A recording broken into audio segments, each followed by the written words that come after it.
Good morning! Happy Monday, guys! And thank God it's Monday! Ayan. Medyo parang sisipunin o uboy na ako ngayon. Pero mamaya for sure mawawala to kasi mag-zumba ako and magsi-steam bath ako.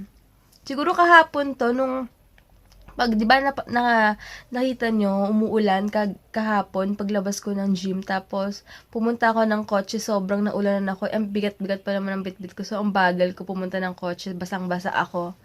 Dun lang nag-start to, pero kahit may ganito ako, malakas ako, kaya okay na okay ako. Tapos yun, yung friend ko, hindi yung friend ko na flight attendant na nagsusupply sa akin ng capsule, na-delay siya last week. Kaya pinadala na lang niya yung capsule na order ko sa kanya. Ayan. Kaya, na-deliver na lang niya. Kaysa, sabi ko kasi nahiya na ako sa umorder kay Paula. Hi, Paula! Nahiya na ako sa kanya kasi last week pa siya nagbayad. Sabi ko, Thursday ko pa makukuha. Biglang na-change yung flight ng friend ko. So, ngayon na lang niya napadala ako. Pero okay lang. Para sa hindi kami nag-meet, pero okay lang. At least mapapadala ko na kay Paula ngayon yung order niya. And babawi ako sa kanya kasi sobrang delay. Kaya, yun. Magba-breakfast muna ako. Yun ang sarap ng lunch ko ngayon. Kahapon, dumaan kami sa tindahan. Nakita ko may itlog na maalat. Tsaka kamati. Sabi ko, gusto ko yun. Tapos ang dami kong onions, tita. So, yun ang sarap na ulam ko. Tapos mamaya 5:30 may Zumba yung class. Hindi pala tuloy yung overtime ni Heinz, kaya isang class lang ako today. Yung 5:30 lang Zumba. 5 o'clock ata or 5:30. Basta 5 something. So marami pa akong magagawa ngayon, and kukunin ko yung sticker na pinagawa ko kanina. Tapos kukuha ko sa friend ko ng stock ng bleaching cream. Kaya excited na ako. Tapos, wala lang. Super excited lang ako. Thank you, Lord. Pagkagising ko, pag mata ko, sasabi ko talaga lagi, thank you, Lord. Kasi, alam niyo yun, ang saya ng life talaga. And, kagabi nga nag-pray kami ni Heinz, na sabi niya na, maraming salamat nga kay God dahil parang iba yung samahan namin, masaya, simpleng buhay na masaya lang. Yung ganun, sobrang priceless kasi pag ganun yung pakiramdam, parang uuwi ka or aalis kaming dalawa, may tiwala kami sa isa't isa, tapos nagsama ulit kami sa gabi, kwentuhan, ano nangyari sa buhay, yung mga ganyan, nag-reflect kami palagi, tapos ina-appreciate namin yung mga simpleng bagay lang naman na katulad dito, na malamig yung tinutulugan namin, yung may kama kaming masarap tulugan, super comfy, yung hindi normal na kama, alam niyo yun, parang blessing lang talaga, nakakatuwa yung mga ganong bagay na na-appreciate mo, maliit na bagay, nakakatuwa lang yung mga ganon. Katulad kagabi, na oras na natulog si Hans kasi nagkwentuhan pa kami, reflect, yun, basta talagang papasalamat kami everyday, lalo na sa binibigyan ni God na wisdom everyday. Nakakatuwa lang talaga yung gantong life na nakakaraos na masaya. Alam niyo yun, wala lang. Super happy lang. Anyway guys, mamaya mag-aayos na ako ng order. Tapos, may mga hindi pa ako na-collect na payment last week, so tatapusin ko mamaya. Basta, may gusto nga akong bilhin sa SM, yung cycling na shorts, kasi nakikita ko dun sa Golds, pag kahit nag-workout sila or ko naman, parang ang comfy lang ng cycling, pero syempre, may nakita ako, super nipis niya, kaya lang siya, pag binili ko yun, kailangan ako, panty shorts yun, para hindi naman sobrang kitang naka-panty ka, labas-labas yung puwet mo, diba? At least naka-cycling, tas naka-panty shorts lang, pero titigan ko mamaya kung meron pa dun sa SM yung last time na nakita ko. Kasi, yung nakita ko last time, pwede na 150, dalawa na. Tapos, magkaibang color, pero check ko later. So, mag-breakfast muna ako, guys. Tapos, magliligpit-ligpit ng mga sinampay kahapon para wala na masyadong iintindihin. After nun, pagkaligpit ko, magsasaing na ako, tsaka gagawa na ako nung itlog na maalat. Yay! Sige, guys. Ayan, pupunta muna ako. Kukunin ko muna yung sticker na pinagawa ko. Tapos, ibababa ko sa laundry laundryhan tong mga papalaundry namin. Bibili akong banana. Nag-shower lang ako. And, papagupit ako. Di ko alam kung saan. Nahanap ako sa ATC. 3 o'clock pa lang naman. 5 pa. Ewan ko kung may ano pa. Kung may time pa. Siguro naman di naabot ng isang oras yun. Basta at least 5:30 nasa ano na ako. Nasa... Dapat 5:15 or 5 nasa Golds na ako. And ano lang ako, moisturizer. Grabe, sobrang umuulan pero kulob ngayon. Ewan ko kung bakit. Grabe. Wait lang, may na ako sa highway. Hahanap ako sa Alabang ng maayos or kung saan medyo affordable na haircut. Ayan. Check ko lang. Nakuha ko na pala yung stickers. Ayan, sa glutathione soap ko, sa papaya, and isa sa... Wait lang, check out. Pakita ko sa inyo sa lotion. Ayan, ganda kasi ano siya, kitang-kita rin yung number niya. Okay naman din yung quality niya. Ayan, bababa muna ako, guys. And ito, papalitan to, ayusin daw, adjust sa bleaching cream to. Super liit kasi, ayan, no? Super liit niya. Dapat medyo... Lalakad muna ako papuntang ATC. Tingin ako ng salon doon. Kasi sa baba, puro salon doon. Ayan. Ayan, at least mga 5, tapos na ako. Or nasa Golds na dapat ako. For ano pa lang 3:30. Since di naman ganun kainit, dito na ako dadaan sa may Rostan's para malapit na sa supermarket. Dami ng cars, oh. Grabe, ano oras pa lang. Ito ko sa Rostan's dadaan.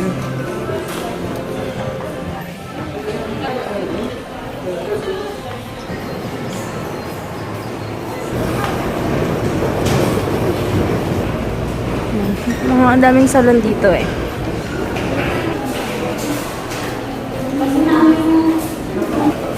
Check natin magkano haircut dito sa Regine Salon. Magkano haircut nyo?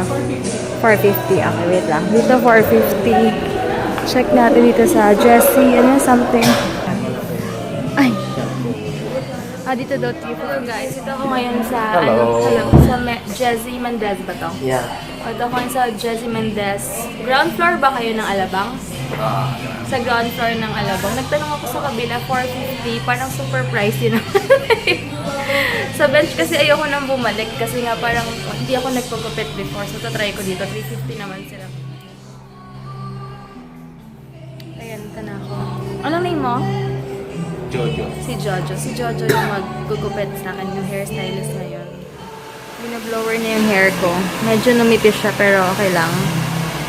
Compare kanina, super kapal.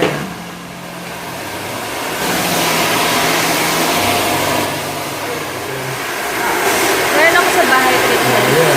Medyo nagkabuhay na siya guys. Compare natin. Tignan nyo guys, ang ganda ng pagka-layered niya. Super as in gusto ko. And parang gumaan yung feeling ko. Hey guys, ito na yung bago kong look. Ayan. Ganda yung pagka-layered niya kasi sakto lang siya and hindi na siya ganun kahaba sa harap. Maganda pa kapag medyo mahaba-haba. And sobrang nipis yung hair ko kaya sobrang gaan ng feeling. Ayan, okay siya. Punta na ako ng Golds ngayon. Napakasarap lang ang feeling dahil maikli na yung hair ko ulit. And antayin ko na lang siyang humaba pa ng ganito. At least ito pag humaba. Hello, ano ba to? Umaraw naman bigla kanina. Walang... Ako po, maglalakad ako sa initan, sa arawan. Ang dami kong bit-bit, tignan nyo. Ayan, ayan, saka yan. O, diba? Mahirap talaga pag si Heinz late dumadating. I mean, pag galing siyang work kasi ang dami kong bit-bit. Buti na lang yung malaki yung locker room dito. Tsaka yung locker ko malaki. Kaya okay lang kahit maglagay ng maraming gamit. May available dito na na saging na saba, eggs, tapos yung growers. Ito medyo pricey ito. 40 plus to eh. Ito hindi ko alam kung magkano. Pero bibili ako nito, kain muna ako. Antay ko lang si ate, wala pa. Yan, sarado pa yung doon. Walang nagka-class ngayon. Ayan. 5:30 na yung... Yan, nag-aantay na lang ako.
Magpapasta ako. Mas maraming pesto pero ayoko yung pesto nila. Sandwich. Bukas meron na kayong sandwich. Reserve mo na ako ate, pupunta kami. Ayan, mayroon daw silang tuna pero mas gusto ko yung carbonara. Ayan, may parmesan na to ate. Ayan, 75 pesos yung food nila. Dito yung mga pasta. Tapos, yung bread, 85 ata, something. And mayroon akong saging na saging. Ayan, ito yung mga, ewan ko kung anong tawag dito. Oh, for nutrition counseling purposes only. A guide to healthy eating. Sarap po. Anong kayang bread tao? Anong bread kaya to? Ito, carrots. Banana, egg. Ito, burger. Burger, asparagus, and apple. Hindi ko alam kung ano nasa baba. Check natin. Ano ba yun? Kumabasa spaghetti with meat sauce. With yogurt pala to. Nag-auto-focus. Ito yung mga sides niya. Bacon, one syrup, something ganon. Ayan, sinisipon ako ngayon kasi nga naulanan ako. Pero, hindi ko alam kung anong iinumin ko later. Baka uminom ako ng gamot siguro. Para mawala yung pagbara ng ilong sa ilong ko. Para makatulog ako agad mamaya. And kailangan kong gumising ng maaga kasi sasamahan ako ni Jaja. Maimimit kami sa Moa. Hey guys. Ay, kauna. Tawa ako kasi nasira yung sauna dun sa men's area. Ngayon, kala ko dati nililinis na under maintenance. Ngayon pala, confirm ni Ates. Sira daw. Sira yung sauna. Kasi tingin niya sa akin. Yung tingin ko daw kasi sa kanya parang siya yung nakasira. Parang ang dami ko nung sinasabi na sa tingin ko. Grabe ko naman mag-isip sa tingin ko. Kasi binubuhusan niya yung water. Ewan ko kung ganun talaga dito. Pero hindi ko sure. Kasi dati sa Star Mall, yung sauna doon, ikaw magbubuhos ng water. Pero dito, nakaayos na yung temperature niya. So, ewan ko. Yung iba, nilalagyan ng water, iba hindi. So guys, alis na muna kami. Ay, uwi na kami pala. Gusto kong try talaga yung ice flower next time. Okay na, pala tayo dito sa off. Sa off mo. Sige, sa off mo ha. Promise ha. Diba? Sauna. Sige, try daw namin sa off niya. Yay! Hey guys, end na namin yung vlog. Dahil medyo, barado yung ilong ko. Pero binila niya na ako ng gamot. So, end na namin yung vlog namin. Bukas na lang. Thank you so much ng mga bago nag-subscribe. Good night! Good night, guys. So, have a blessed night and ciao. At magmamask pa kami sa face. Gagamitin ko yung Holy crap. Kaya mo? This stuff. Sabi mo kagabi nag-promise ka sa akin. Naalagaan ko kasi yung face nito dahil diba super kinis mamaya. Tapos, pag dry skin kasi madaling madaling tumanda. Diba yung mga ganun? May mga signs of aging. Kaya, sabi ko alagaan ko yung face niya. So, bukas na guys. Good night!